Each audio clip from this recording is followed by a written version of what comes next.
Alors, dans cette vidéo, je corrige l'exercice numéro 2 du TD6 portant sur les sommes et les produits. Donc, il s'agit dans cet exercice de faire des calculs de somme.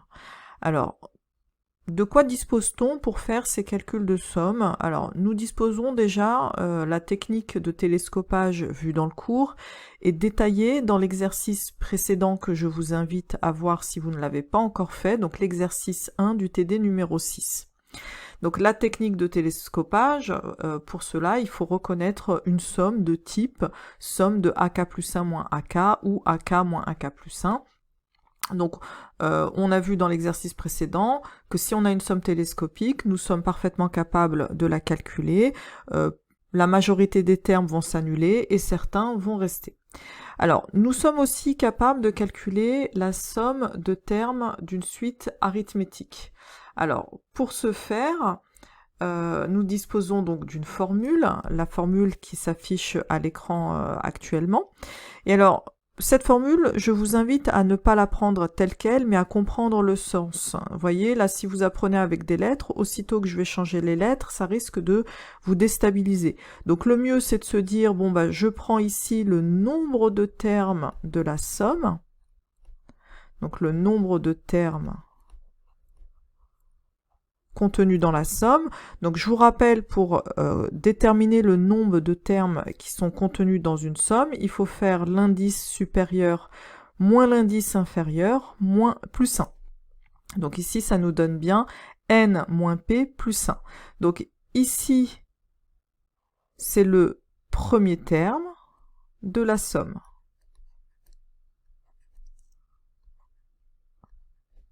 Donc premier terme de la somme, et donc ici on va avoir le dernier terme de la somme.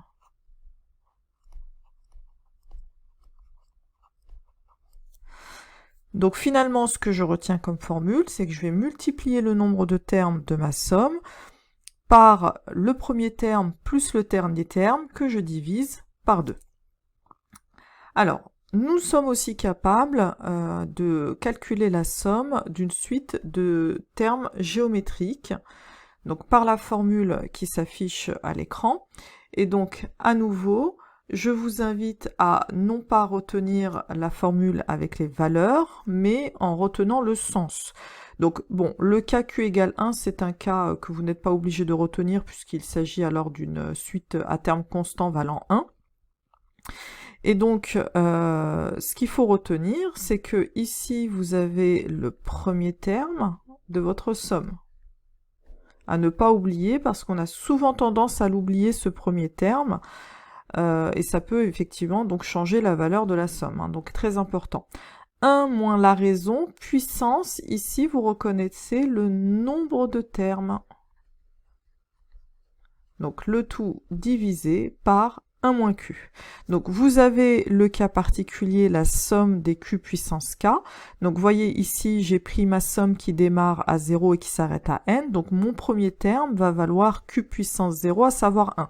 Donc c'est pour ça qu'ici, rien n'apparaît. Alors faites attention, dans le cas où l'indice ne démarre pas à 0, le premier terme ne vaudra pas 1, pas nécessairement 1, et donc il faudra bien en tenir compte. Donc 1 moins q puissance, alors combien de termes j'ai dans cette somme? Donc je fais n moins 0 plus 1, donc j'en ai bien n plus 1, divisé par 1 moins q, et donc je vous invite à retenir ce cas particulier. Alors on démarre avec le calcul de la première somme. Alors à première vue, on ne reconnaît pas grand-chose, hein, ni du télescopage, ni de la suite arithmétique, ni de la suite géométrique. Donc il va falloir un petit peu modifier l'écriture.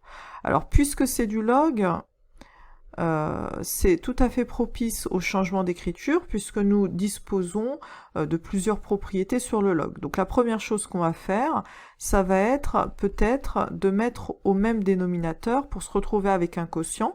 Et alors on se met en tête la formule du log de a sur b par exemple, qui nous permettrait d'avancer dans l'écriture. Donc ici je vais avoir log de k plus 1 sur k. Donc c'est déjà intéressant puisqu'on voit qu'il y a un décalage d'indice de 1 entre le numérateur et le dénominateur. Et là, je vais appliquer la formule que tout le monde normalement connaît, mais je vais la rappeler. Donc log de a sur b qui me donne du log de A moins log de B. Alors, donc, j'applique cette formule-là,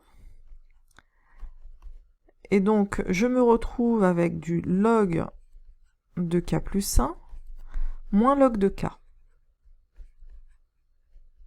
Et là, ça y est, je reconnais l'une de mes techniques pour calculer la somme, c'est du télescopage.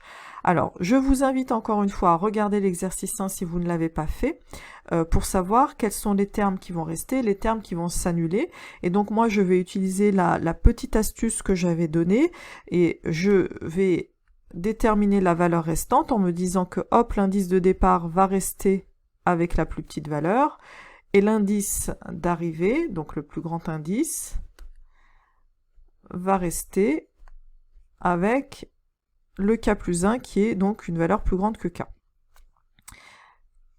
Et donc, je sais qu'il me reste à ce stade-là log de n plus 1 moins log de 1. Alors log de 1 qui vaut 0. Et donc il me reste exactement log de n plus 1. Alors pour cette question 2, je reconnais un petit peu de suite géométrique pour le 2 puissance k. Le 4k me fait penser à de l'arithmétique et de la constante pour n-3 qui ne dépend pas de l'indice k. Et donc pour détailler chacune de ces sommes, je vais casser ma somme en plusieurs, en 3 par exemple, et les détailler chacune, les calculer séparément.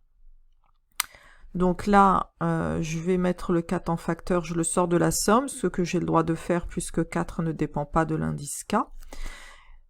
Donc là, j'ai une suite arithmétique de raison 1, plus, et puis là, j'ai une suite constante, donc n-3, pardon, pour k variant de 0 à n. Alors, pour la suite géométrique, je vais donc tout simplement appliquer ma formule. Alors, si vous vous rappelez bien, je commence par calculer le premier terme. Donc ici, c'est 2 puissance 0, donc qui vaudra 1. 1 moins la raison, donc la raison ici qui vaut 2, puissance le nombre de termes. Donc nombre de termes, c'est n-0 plus 1, donc j'ai n plus 1 terme, divisé par 1 moins la raison. Donc ici, je vais avoir une suite arithmétique. Et alors, pour la suite arithmétique, je vais avoir donc le nombre de termes, à savoir n plus 1, que je multiplie donc par le premier terme qui est 0, plus le second terme, le dernier terme, pardon, qui est n. Donc n plus 0, il me reste n. Le tout divisé par 2. Alors ici, à chaque terme, je vais avoir la valeur n-3, donc qui va apparaître combien de fois? Exactement le nombre de termes que j'ai dans ma somme, et j'en ai n plus 1. Vous voyez, ça c'est n-3, plus n-3, plus n-3, combien de fois? N plus une fois.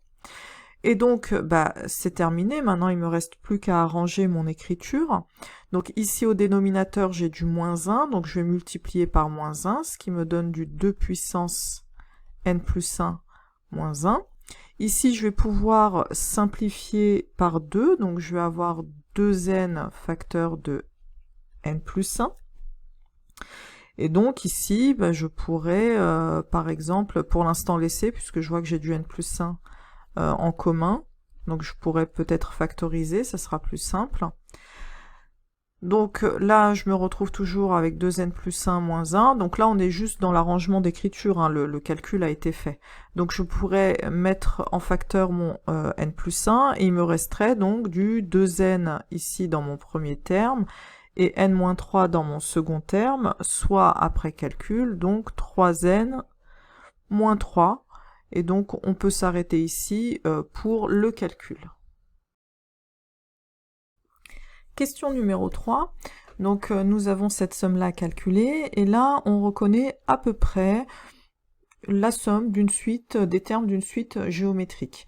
Alors il y a quand même, c'est pas tout à fait ça, puisque on aimerait bien avoir du q puissance k pour avoir exactement notre somme connue. Et donc on va un petit peu arranger l'écriture, et pour ce faire, je vais d'abord rappeler quelques règles sur les puissances.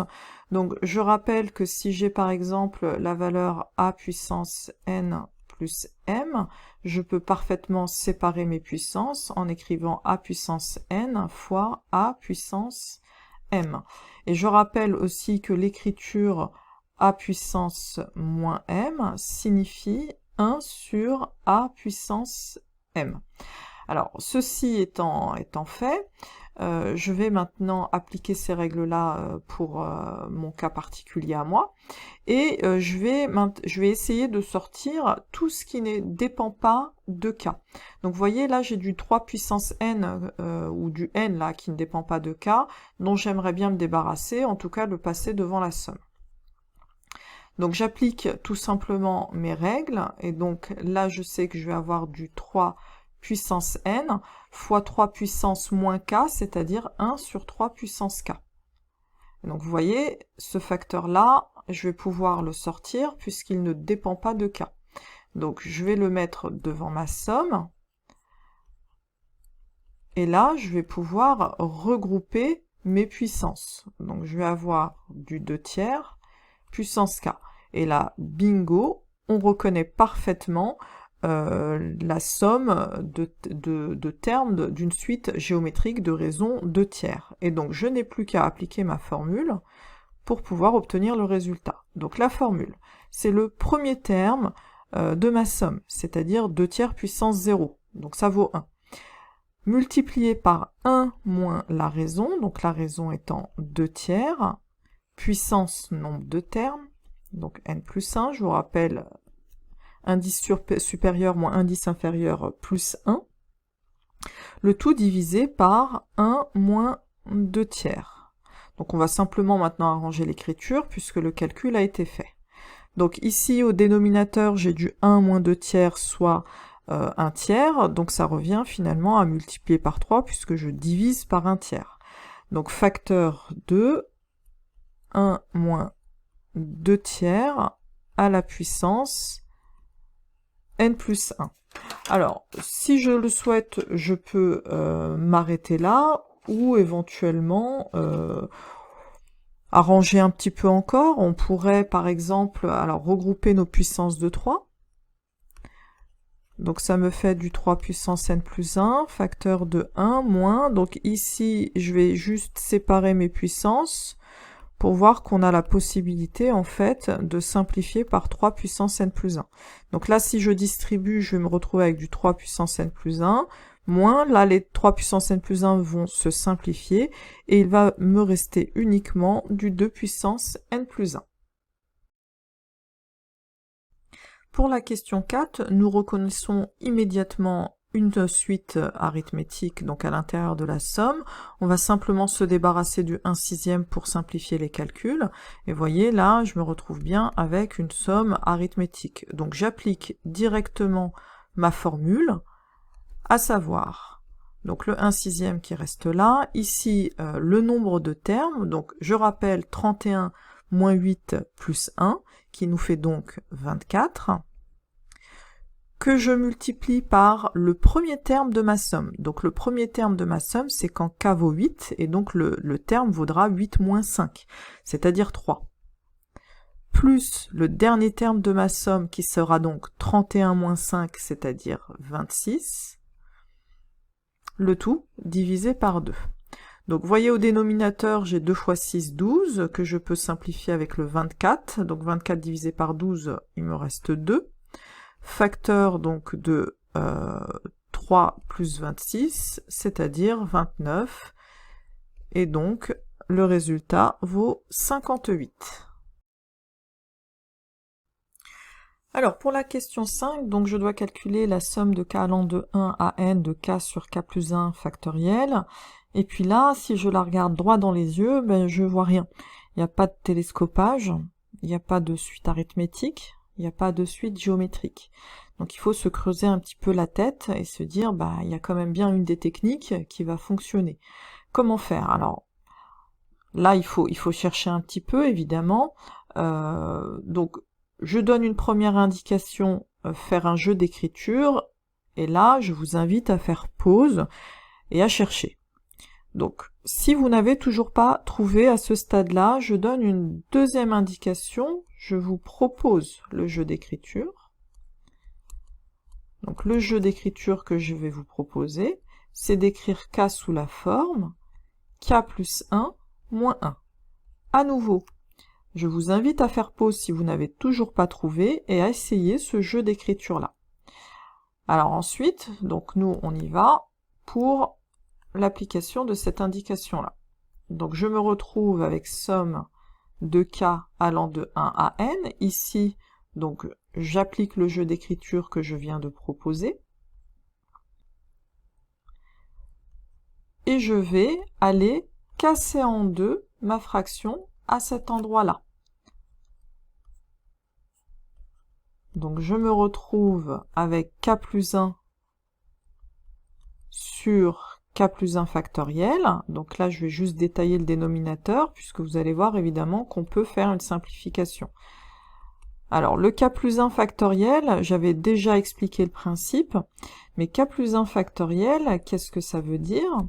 Ça veut dire que j'ai par définition k plus 1 fois k moins 1, etc.